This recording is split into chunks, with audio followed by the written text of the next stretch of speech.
In this video, we're going to focus on how we can create like a shadow-like line on a hover effect if we hover on a specific slice of a donut chart in chart.js 4.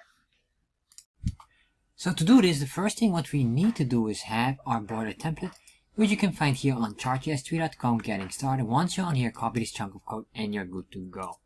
Next, if you want to get the source code of this video and many others, check out my Patreon page. And of course, got a question, check it or put it here on Discord and I'll make sure to respond back.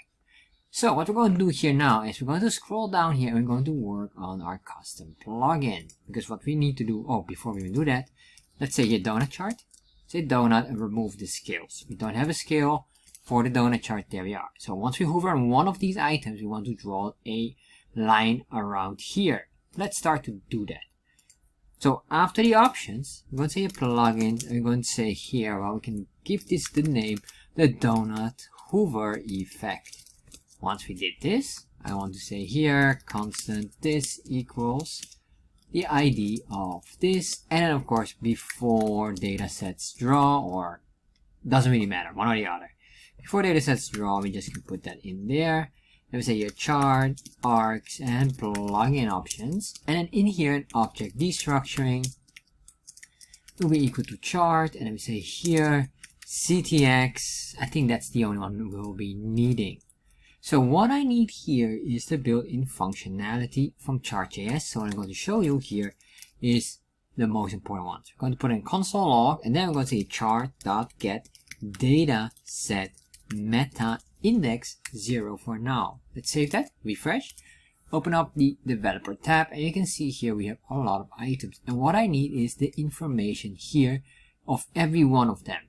We'll be needing the standard, which is the X and Y, because there's the center here. Basically, this is an arc shape. So how it's being drawn is just calculate the shape of this arc. So what I need to do then is get from where the point starts. That's basically here. That's the X and Y coordinate. So that's the X and Y center. That's number one. And then for every line, we have a starting point and ending point. And you can find it here as well. The end angle and the starting angle is here. So we're going to grab those and draw based on those items. And I think that will be it. So let's start to work on it. The first thing what I will do here is to make it more easier, because if you look very carefully, the X and Y are always the same. And the reason why is the center point will never differentiate. So it's always the same spot where it creates the arc. So for that, because we have that all, we can just say here single one of data. We just get data 0. And just to keep it nice and concise, we're going to say constant. And we can say here the general data set or data point will be equal to this. So from this point on, we can just grab this, or then we can say here the following. Constant x center equals this dot x. And of course, constant y center equals the general data set dot y. Very straightforward. We'll be needing this because we need to draw it from this point. And we have to make this center here the 0 point instead of here. So this is very important for us. So what we're going to do here, another one is we want to have the inner radius. We want to know how many pixels is this away from the center that's here. And you can see here the outer radius is 333, but the inner radius is 166. So that's this item here. I'm going to grab that item, and then we're going to deduct it a little bit more. So let's say here inner radius. We're going to say a constant, and I'm going to say here the radius. I'll just give the name of radius. Will be general dataset dot inner radius. And then maybe we deduct this by 10. So later on, we'll see here we have 10 pixels distance from this item.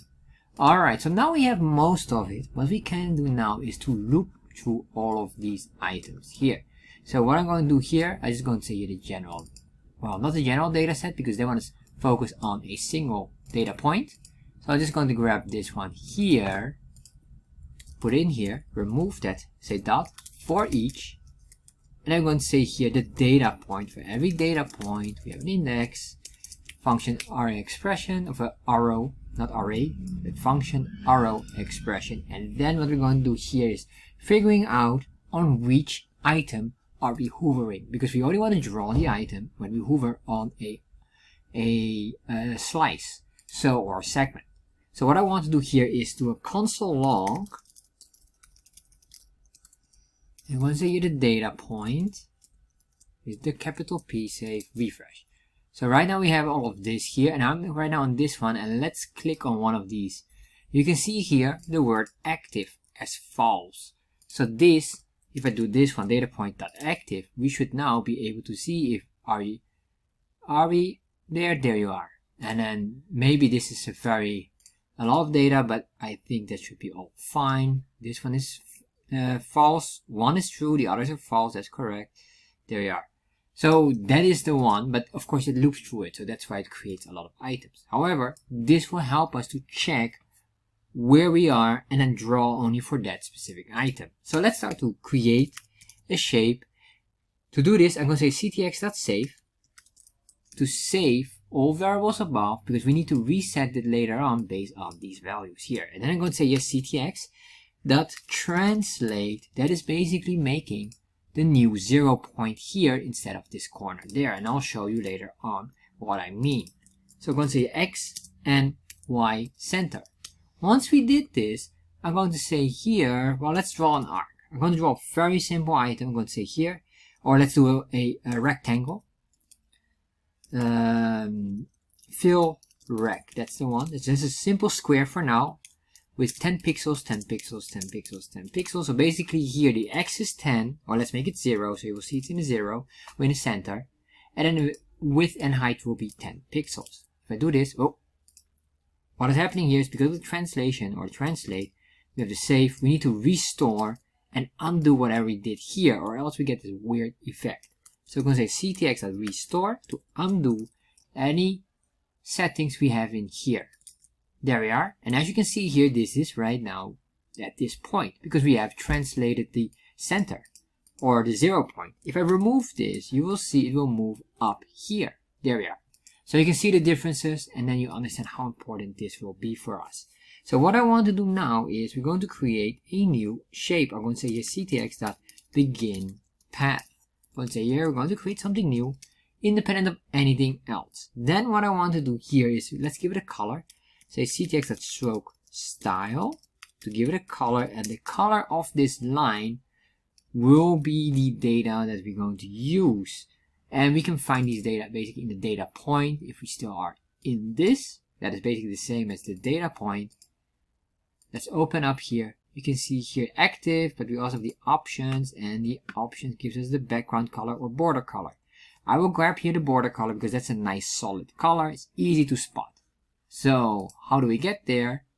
From data point dot options dot border color. All right, and then of course we need to create a drawing.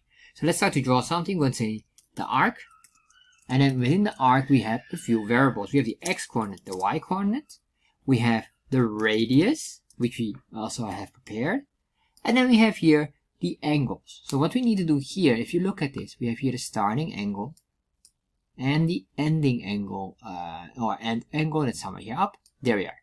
I will grab that, and that will be the starting and ending point of drawing the arc. Luckily, this is just all in pi, and we don't have to translate anything from pi to a percentage or to a degree. So that will be very easy for us. But what we do need is to grab those values. So what I'm going to say here, for the start angle, we basically have the data point dot start angle. For the ending angle, we're going to say data point dot end angle.